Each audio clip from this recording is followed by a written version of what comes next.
Baik, assalamualaikum warahmatullahi wabarakatuh. Di sini kami dari kelompok 6 akan membawakan materi yang berjudul Visual Processing Disorder.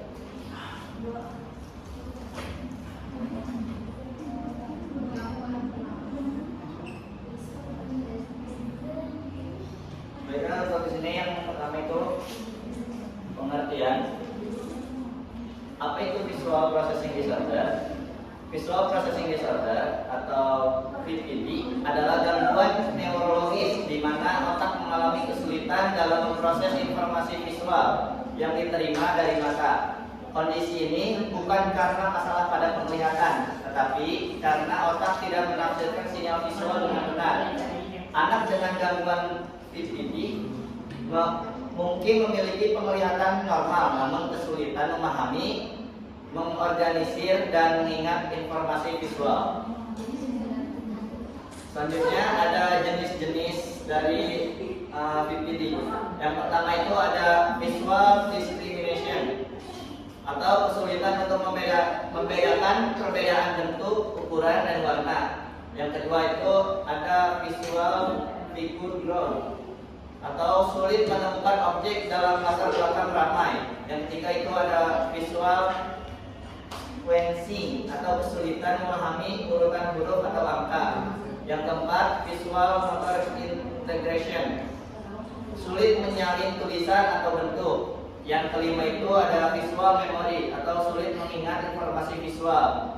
Dan yang terakhir itu ada visual spatial relation atau bingung terhadap arah, posisi objek, atau orientasi.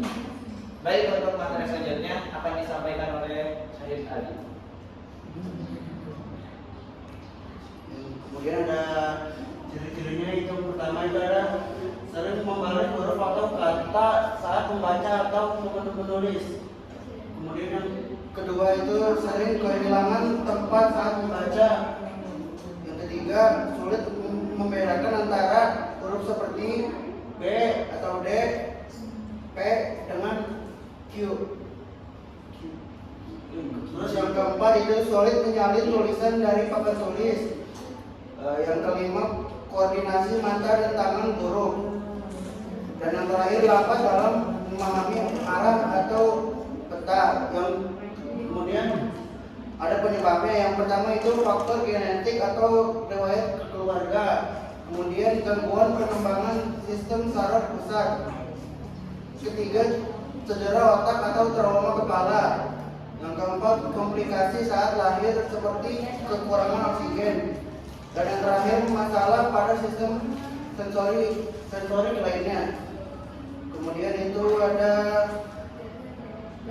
dampaknya. Yang pertama, kesulitan dalam pembelajaran membaca, menulis, dan matematika. Terus rendahnya kepercayaan diri dan motivasi. Kemudian mudah frustasi dan stres saat belajar. Yang keempat, masalah sosial karena merasa berbeda. Dan yang terakhir, sering disalahpahami oleh guru dan teman sebaya. Terus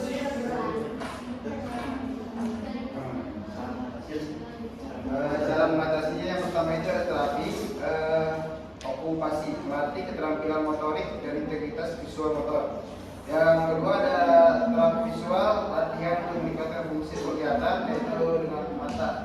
Fungsi penglihatannya dilatih. Yang ketiga ada penggunaan alat bantu visual seperti huruf besar, warna, yang kontras, audio box. Yang keempat ada pendidikan khusus metode multisensori dan pengajaran bertahap.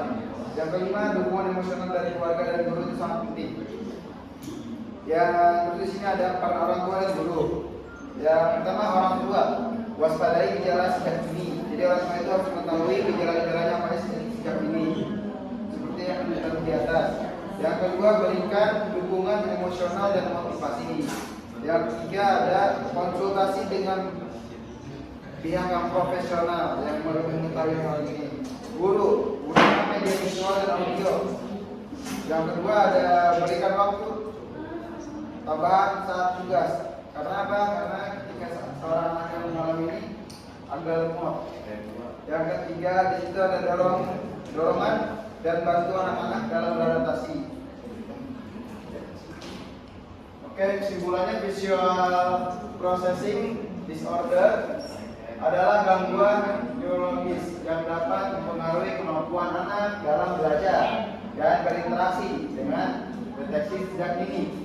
Terapi yang tepat serta dukungan dari orang tua dan pihak guru, anak-anak yang dengan PDD tetap bisa berkembang secara optimal.